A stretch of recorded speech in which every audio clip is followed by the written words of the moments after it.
Hello guys, welcome back to my channel Pravalka talks. ఈరోజు వీడియోలో మనం చిట్టి కాజాల్ని జ్యూసీ అండ్ టేస్టీగా స్వీట్ షాప్ స్టైల్లో రావాలంటే నేను చెప్పే చిన్న చిన్న టిప్స్ని ఫాలో అవుతే మీకు హోమ్ మేడ్ చిట్టి కాజా అనేది రెడీ అయిపోతుంది. ముందుగా ఒక బౌల్లోకి 1 కప్ మైదాని తీసుకోండి. ఇప్పుడు ఇందులో చిటికెడు ఉప్పు, పావు టీ స్పూన్ బేకింగ్ సోడా, అలానే 3 టేబుల్ స్పూన్ల నెయ్యిని తీసుకోండి. ఇప్పుడు ఇదంతా కలిసేలా కలుపుకున్న తర్వాత పిండి కన్సిస్టెన్సీ అనేది ఈ విధంగా వస్తే పిండి అనేది పర్ఫెక్ట్గా ఉన్నట్టు. ఇప్పుడు ఇందులో తగినన్ని వాటర్ని యాడ్ చేసుకుంటూ మరీ గట్టిగా కాకుండా మరీ సాఫ్ట్గా కాకుండా మీడియం కన్సిస్టెన్సీలో కలుపుకోండి. ఇలా కలుపుకున్న పిండిని ఒక 10 నుంచి 15 నిమిషాల వరకు మూత పెట్టుకొని నానబెట్టుకోండి. షుగర్ సిరప్ ప్రిపేర్ చేయడానికి కోసం స్టవ్ మీద ఒక గిన్నెని పెట్టుకొని అందులో 1.5 కప్పు షుగర్ని వేసుకోండి. 3/4 కప్పు వరకు నీళ్ళను పోసుకొని మీడియం టు హై ఫ్లేమ్లో పెట్టుకొని షుగర్ని మెల్ట్ చేసుకోండి. షుగర్ అంతా మెల్ట్ అయ్యేంత వరకు ఇలా కలుపుతూ కరిగించుకోండి. 5 మినిట్స్ తర్వాత పాకం అనేది ఇలా తీగ పాకం రావడం స్టార్ట్ అవుతుంది.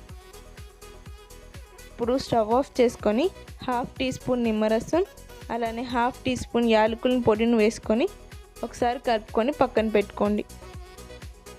ఇప్పుడు మనం 15 మినిట్స్ నానబెట్టుకున్న పిండిని ఒకసారి నీట్ చేసుకొని 2 హాఫ్స్ చేసుకొని పక్కకు పెట్టుకోండి.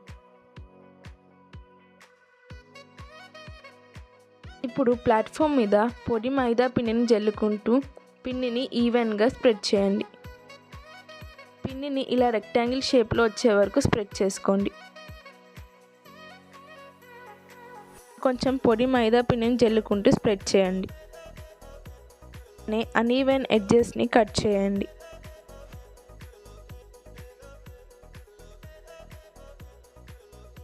ఇప్పుడు ఈ కట్ చేసిన పిండి వేస్ట్ అవ్వకుండా నేను చూపిస్తున్న విధంగా రోల్ చేయండి. ఇలా పొడి పిండిని వేసుకుంటూ స్లోగా ఈవెన్గా రోల్ చేసుకోండి.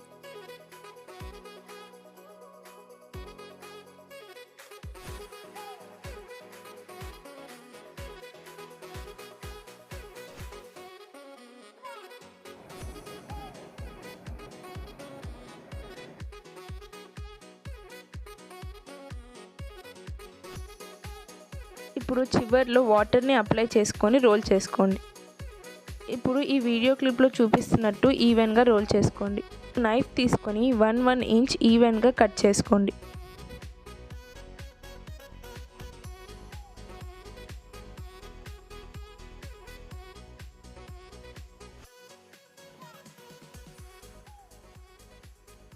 చపాతీ కర్రతో స్లోగా ప్రెస్ చేసుకోండి.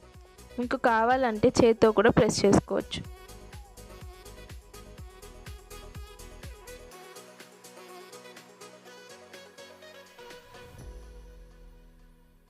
ఇలానే పిండి మొత్తంని చేసుకోండి. స్టవ్ మీద కడాయిని పెట్టుకొని ఆయిల్ని హీట్ చేసుకోండి. ఇప్పుడు మనం చేసుకున్న కాజాని స్లోగా డ్రాప్ చేసుకోండి. ఇప్పుడు కాజాలు పైకి తేలేంత వరకు లో ఫ్లేమ్లోనే ఉంచండి. తర్వాత మంటను మీడియం ఫ్లేమ్లోకి అడ్జస్ట్ చేసుకొని గోల్డెన్ బ్రౌన్ కలర్ వచ్చేంత వరకు ఫ్రై చేసుకోండి. ఇలా క్రిస్పీగా వచ్చిన తర్వాత కాజాలను తీసి వెంటనే పాకంలోకి వేసేయండి. పాకంలో ఎక్కువసేపు ఉంచాల్సిన అవసరం లేదు. ఒక 10 to 15 సెకండ్స్ డిప్ చేసి వెంటనే ఒక బౌల్లోకి ట్రాన్స్ఫర్ చేసుకోండి. ఎక్కువసేపు పాకంలో ఉంచితే ఇవి మెత్తగా అయిపోయే ఛాన్స్ ఉంది. మీరు కూడా ఈ జ్యూసీ అండ్ టేస్టీ చిట్టి కాజాలను ట్రై చేసి ఎలా వచ్చిందో కామెంట్ సెక్షన్లో చెప్పండి.